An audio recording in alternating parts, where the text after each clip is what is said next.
We start with a point.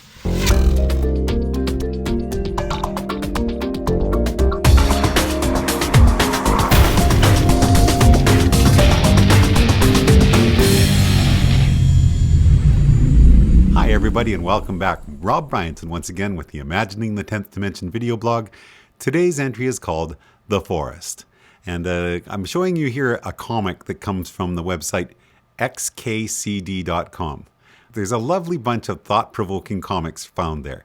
And I'm going to provide you a link to this particular one, which my Facebook friend Jeffrey Sommer forwarded on to me. Thanks very much, Jeffrey. Cool stuff there. Most of the daily emails, Facebook messages, and tweets I get surrounding this project are from fans wanting to discuss the ramifications of all this or just wanting to thank me for opening their minds to new possibilities. In addition, every few weeks I get interesting comments from the occasional teacher. For instance, 3 weeks ago I heard from Mitchell Dar, a middle school math teacher at Bernard Zell Anshie Emmett Day School in Chicago. Mitch had this to say: "Your video has been an excellent catalyst for real, poignant, outside-the-box conversations in my classroom.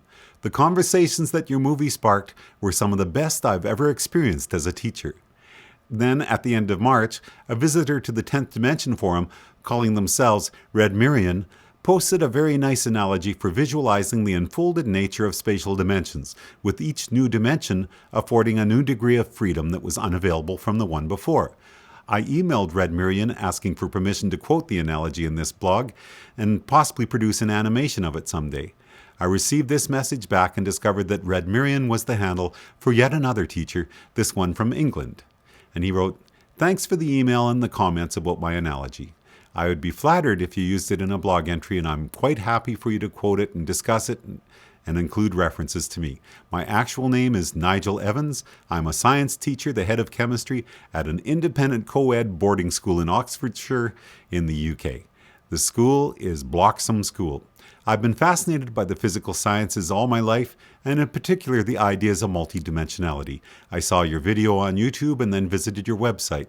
I found the video truly enlightening as it brought the 10 dimensions to life in a new way. I was discussing it with my wife and children, which is how the analogy of forest came about. So here's the analogy Nigel came up with. See what you think. And once you're done reading this, you can go to his entry at the 10th Dimension Forum. I'll provide a link to that, where you'll see that he has proposed some other interesting analogies as well. The first 3 dimensions are easy for people to understand, but then we need some assistance. To imagine the 4th dimension, we think of walking in a forest along a footpath. That could be thought of as being our experience, with the footpath being the 4th dimension of duration. We walk along the footpath as we age from the past to the future. We cannot backtrack along the path. As we walk along, we see there are other paths along the footpath which branch off, and we have to make decisions about which route to follow. Once we pass the junction, we cannot go back and choose another path. This is our reality. The junctions along our path lead to alternative parallel places, and so these are in the 5th dimension. We cannot reach these parallel places once we've passed the junction, but if we could backtrack, then we could return to a junction and branch off again. Alternatively, it is possible to leave our footpath and walk through the forest directly to the parallel places. These routes through the forest are in the 6th dimension and allow us to travel directly to the alternative parallel places at the end of the paths which branched off from our path. So if we can travel the 4th dimension, we can only move along one path in one direction. If we could travel in the 5th dimension, we could backtrack to a junction and change a decision and head off on another path. If we could access the 6th dimension, then it would be like having a map of the forest which showed us all the paths and where they lead to.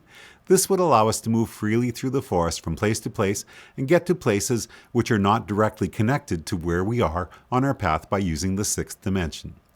The 7th dimension is our entire forest, and through the 7th dimension we connect to other forests via other paths. If we are able to access the 7th dimension, we could stand at the edge of our forest and see paths leading to other forests. We follow one path heading for another forest, and we're traveling in the 7th dimension. We pass other paths leading off our path, which lead to still more forests, but we cannot see exactly where they are heading and which forest we're going to. Those other paths branching off and leading to the other forests are the 8th dimension. If we're able to see a much larger map of all the forests and where they were in relation to each other and how to get from one to another directly, that would be the ninth dimension. A ninth dimensional being could move to anywhere on the map at will. The 10th dimension would be all the forests and all the paths, all taken as one. I guess a 10th dimensional being would exist in all parts of all the forests simultaneously. Thank you, Nigel, for this delightfully simple analogy.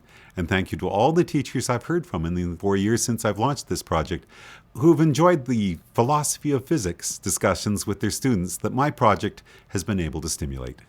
Now, the next blog entry is called Magnets and Morality. We're going to continue exploring some new ideas with that one. My name's Rob Bryanson. Enjoy the journey.